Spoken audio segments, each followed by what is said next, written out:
O policial que aborda uma pessoa suspeita de um crime ou que dá voz de prisão para uma pessoa que praticou o crime deve informá-la de seu direito ao silêncio naquela situação ali da abordagem da voz de prisão, ou essa advertência somente é obrigatória quando for ser ouvida no auto de prisão em flagrante, no inquérito policial ou num processo criminal? Vamos enfrentar esse tema aqui agora, que é muito polêmico. O Supremo Tribunal Federal tem encontro marcado para pacificar essa questão em todo o país. A partir de que momento a pessoa tem direito a ser advertida do seu direito ao silêncio? Desde o momento da abordagem policial na rua ou somente no APF, no inquérito policial, no processo criminal, né? Já é pacífico que no auto de prisão em flagrante, no inquérito policial e no processo criminal, a pessoa deve ser advertida antes do seu direito ao silêncio. E na abordagem policial?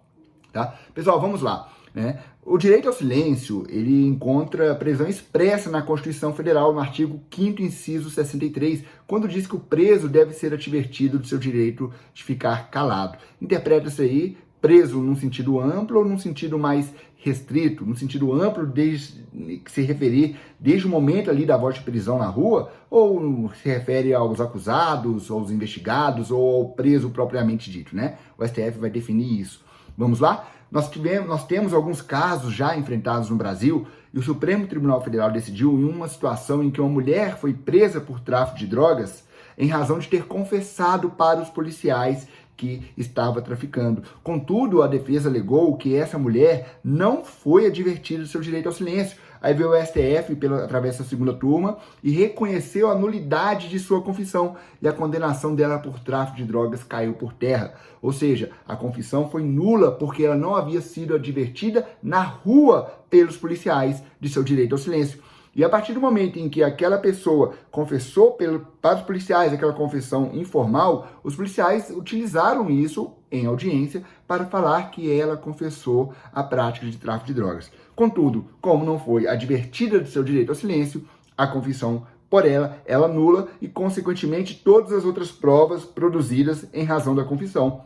Logo, os policiais, na audiência, quando relataram que ela havia confessado, né, esse relato dos policiais é ilícito. Por quê? Porque decorreu de uma informação, né, que os policiais obtiveram sem terem advertido aí a autora do crime de tráfico de drogas e seu direito ao silêncio. Essa é uma situação decidida pelo STF ano passado, segunda turma. Tá? Outro caso, numa situação em que a Polícia Civil cumpria mandado de busca e apreensão e aproveitou aquela situação para entrevistar, né, o investigado e obter informações. Só que o investigado não havia sido advertido do seu direito ao silêncio, nem de constituir um advogado para orientar e acompanhar. Nessa situação, o Supremo Tribunal Federal decidiu que também a prova era ilícita e todas as informações obtidas que fossem prejudiciais ao investigado foram consideradas ilícitas e não poderiam ser utilizadas pela polícia, pelo Ministério Público, pelo Poder Judiciário, tendo em vista que não foi advertido de seu direito ao silêncio, nem de estar aí sendo acompanhado por um advogado, e o STF considerou que foi um interrogatório travestido de entrevista. Uma outra situação, recentemente divulgado nessa semana, policiais civis se deslocaram ao hospital em que o agente, com o autor de homicídio, se encontrava e perguntaram para o autor de homicídio, né, filmaram a conversa que tiveram com ele, se foi ele que praticou o homicídio, e ele confessou, certo? Em razão disso, o STF considerou, olha, ele não foi advertido de seu direito ao silêncio, ainda mais pela Polícia Civil, que é a responsável por realizar a investigação. Então, nessa situação, o STF considerou também que essa gravação da pessoa confessando que praticou o homicídio era ilícita, porque não havia sido advertido de seu direito ao silêncio, e determinou que essa gravação, com o vídeo da pessoa confessando, não fosse utilizada no plenário do Tribunal do Júri. Inclusive, o plenário, no caso, chegou ao STF, que o plenário já havia absolvido, o Tribunal de Justiça entendeu que não havia ilegalidade na gravação, recorreu ao STF, a defesa, e o Supremo Tribunal Federal entendeu que era ilegal e que não deveria ser utilizada em plenário. Beleza? Então nós já tivemos várias situações que já passaram pelo STF, que ele entendeu ali que a advertência do direito ao silêncio, ela surge lá do início, né? De quando tudo começa, inclusive desde a abordagem policial. Não é necessário sequer que haja a voz de prisão para que a pessoa seja advertida do seu direito de silêncio. A partir do momento em que ela é abordada e pode pesar contra ela um crime, antes mesmo da voz de prisão, ela tem que ser advertida de seu direito ao silêncio. É nesse caminho, tá, que as coisas estão acontecendo. O cenário que eu visualizo do Supremo Tribunal Federal decidir é exatamente esse, tá? Vamos aguardar para saber o desfecho, mas eu acredito que vai ser nesse sentido. Agora, alguns pontos importantes, né? Nós estudamos essas decisões e as pessoas sempre falam do aviso de Miranda, né? O que é o aviso de Miranda? O aviso de Miranda decorre de um caso ocorrido nos Estados Unidos em 1963, em que uma testemunha identificou Miranda como sendo o autor de crimes, né? Ele foi acusado posteriormente por o crime de sequestro, roubo e estupro. E os policiais, em 1963, eles interrogaram o Miranda por cerca de 2 horas e obtiveram a sua confissão. Só que os próprios policiais confessaram que não foi advertido de seu direito ao silêncio, de seu direito de constituir um advogado e de seu direito e das consequências, né, daquilo que ele disser que todas as informações ditas por ele poderiam ser utilizadas contra ele próprio. Ele não foi advertido disso. Em 1966, a Suprema Corte Americana reconheceu que eram ilegais essas confissões do Miranda, no caso Miranda versus Arizona, e reconheceu a ilicitude da prova e ele foi absolvido. É por isso que se diz, né, ficou conhecido aí mundialmente como aviso de Miranda.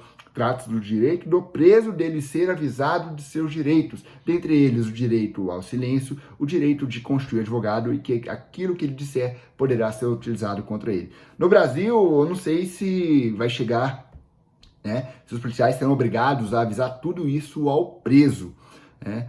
Por quê? Porque a Constituição Federal, ela fala que tem direito a ficar calado e assistência da família e do advogado.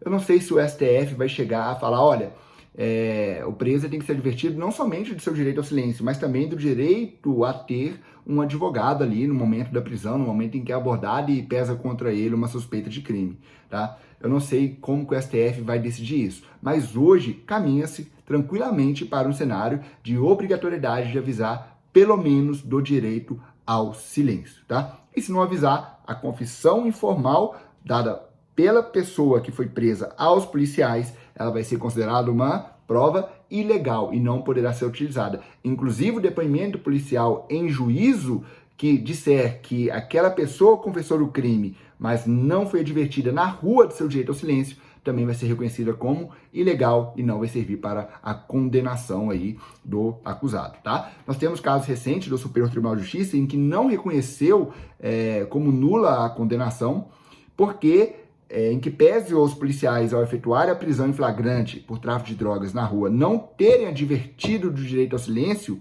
né, não foi a única prova utilizada para condenação. Então perceba que o STJ sinalizou o seguinte, olha, realmente os policiais têm que avisar na rua, mas nesse caso concreto, não foi somente a confissão da pessoa para os policiais que serviu para a condenação. Portanto, não é ilegal a condenação, tá? E essa confissão, ela inclusive deve ser, essa advertência do direito de silêncio deve inclusive ser documentada, deve ser inclusive registrada por escrito. E o cenário que eu estou visualizando no médio prazo é que com a utilização de câmeras pelos policiais nas ruas, o que já vem acontecendo em vários estados, que já usam inclusive, eu não tenho dúvidas que a defesa vai bater muito nessa tecla da ausência da advertência do direito ao silêncio desde o momento da abordagem policial, desde o momento da abordagem policial e da voz de prisão. Então, nessas situações, a defesa vai bater nessa tecla, vai fazer isso chegar aos tribunais, né?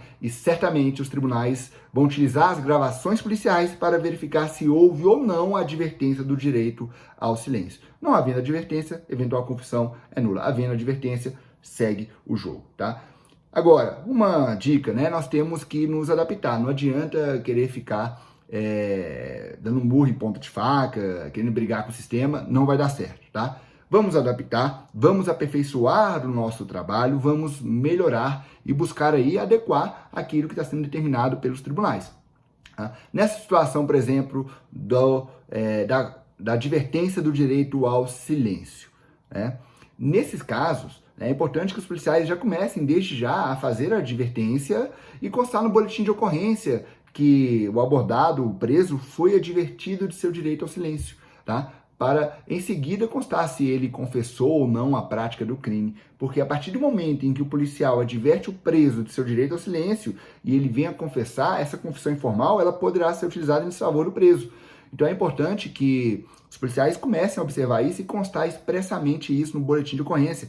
Isso tem sido cada vez mais trabalhado pela defesa nas audiências e tem feito isso chegar ao Supremo Tribunal Federal, ao Superior Tribunal de Justiça, tá? E todo um ótimo trabalho da polícia pode se perder em razão de alguns detalhes. E esse é um detalhe importante que pode fazer a diferença aí na ocorrência, tá? Então é isso aí, pessoal. É o cenário que está sendo construído que eu passei para vocês, tá? Nós temos que nos adaptar, a realidade é essa. Eu sei que muitos vão demonstrar inconformismo com essas decisões, com as coisas, né, com o rumo que as coisas estão tomando, né? Questão de abordagem, busca pessoal na rua, tá difícil, busca residencial tá difícil, né? Direitos fundamentais devem ser observados, sim e sempre, tá? Agora, né, o meu posicionamento, né, e que eu já postei outros vídeos e textos aí nas minhas redes sociais, que nessas situações de busca pessoal e busca domiciliar, né, nós temos que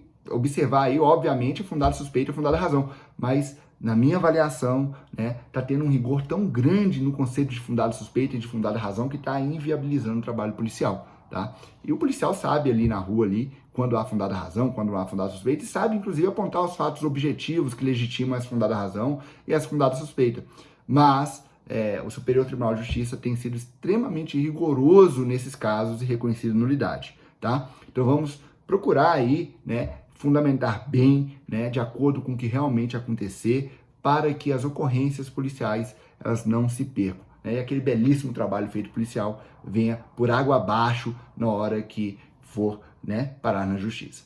Beleza? Então é isso aí, pessoal. Valeu, muito obrigado e até a próxima.